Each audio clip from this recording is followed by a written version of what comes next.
जय श्री राम भक्तों, आज की वीडियो में आपका स्वागत है। आज की वीडियो में हम बात करेंगे श्रीमद् भागवत गीता के 15वें अध्याय के बारे में। जानकारी अच्छी लगी तो लाइक करें, चैनल पे पहली बार आए हैं चैनल को सब्सक्राइब करें।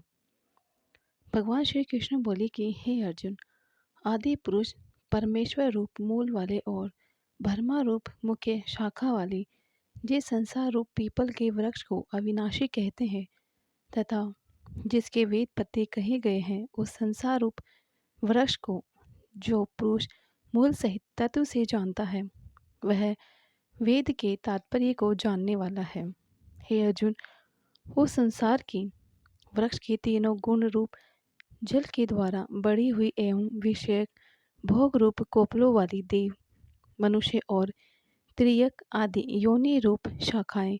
नीचे और ऊपर सर्वत्र फैली हुई है तथा मनुष्य योनि में कर्मों के अनुसार बांधने वाली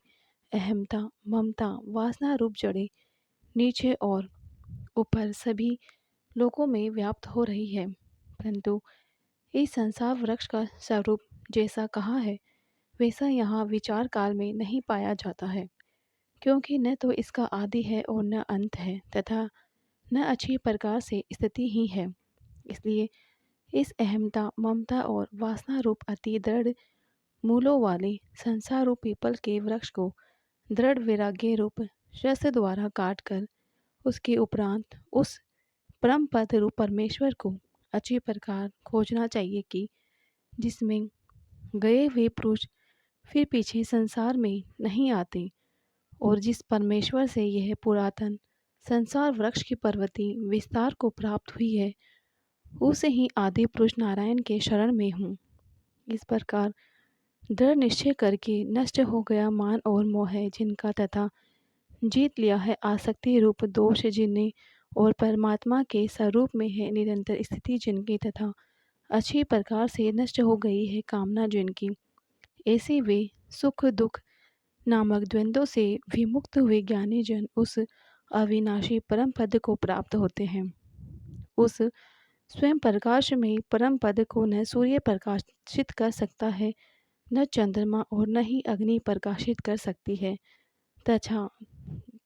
जिस परम पद को प्राप्त होकर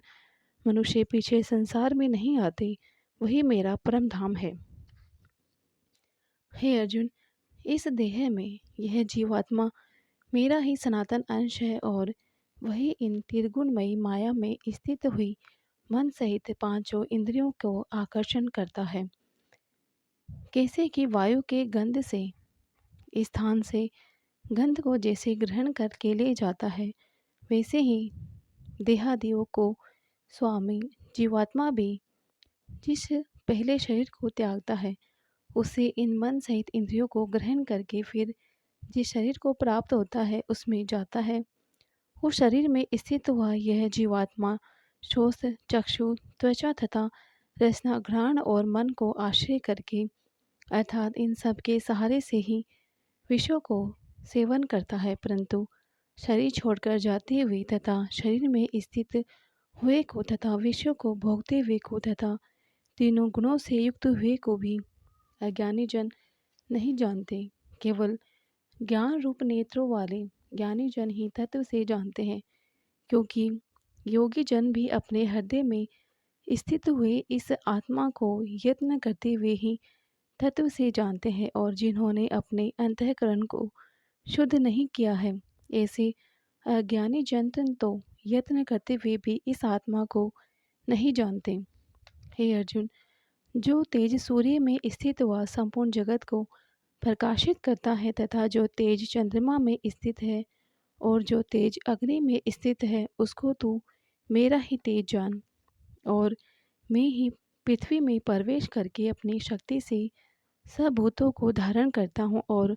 रस स्वरूप अर्थात अमृत में चंद्रमा होकर के संपूर्ण औषधियों को अर्थात वनस्पतियों को पुष्ट करता हूँ तथा मैं ही सब प्राणियों के शरीर में स्थित हुआ वैश्वानर अग्नि रूप होकर के प्राण अपान से युक्त हुआ चार प्रकार के अन्न को पचाता हूँ और मैं ही सब प्राणियों के हृदय में अंतर्मयी रूप से स्थित हूँ। मेरे में ही स्मृति, ज्ञान, अपमोहन होता है और वेदों द्वारा मैं ही जानने के योग्य हूँ तथा वेदांत का कर्ता और वेदों का जानने वाला भी मैं ही हूँ। हे अर्जुन, इस संसार में नाशवान और अविनाशी ये दो प्रकार के पुरुष हैं। उनमें संपूर्ण भूत प्राणियों के शरीर तो नाशवान और जीवात्मा अविनाशी कहा जाता है तथा उन दोनों से उत्तम पुरुष तो अन्य ही है जो तीनों लोकों में प्रवेश करके सबका धारण पोषण करता है एवं अविनाशी परमेश्वर और परमात्मा ऐसे कहा गया है क्योंकि मैं नाशवान जड़ वर्ग क्षेत्र से तो सर्वथा अतीत हूँ और माया में स्थित अविनाशी जीवात्मा से भी उत्तम हूँ, इसलिए लोक में और वेद में भी पुरुषोत्तम नाम से प्रसिद्ध हूँ। इस प्रकार तत्व से जो ज्ञानी पुरुष मेरे को पुरुषोत्तम जानता है वह सर्वज्ञ पुरुष सब प्रकार से निरंतर मुझ वासुदेव परमेश्वर को ही भजता है। हे निष्पाप अर्जुन, ऐसे यह अति रहस्य युक्त गोपनीय शास्त्र मेरे द्वारा कहा गया है। इसको तत्व से जानकर मनुष्य ज्ञानवान और कृतार्थ हो जाता है, अर्थात उसको और कुछ भी करना शेष नहीं रहता। जो मनुष्य इस प्रकार भगवान को सर्वोत्तम समझ लेता है फिर उसका मन एक क्षण भी भगवान के चिंतन का त्याग नहीं कर सकता, क्योंकि जिस वस्तु को मनुष्य उत्तम समझता है उसी में उसका प्रेम होता है और जिसमें प्रेम होता है उसी का चिंतन होता है। एवं सबका मुख्य कर्तव्य है कि भगवान के परम गोपनीय प्रभाव को भली प्रकार समझने के लिए नाशवान क्षणभंगुर संसार की आसक्ति का सर्वथा त्याग करके एवं परमात्मा के शरण होकर के भजन और सत्संग की ही विशेष चेष्टा करें।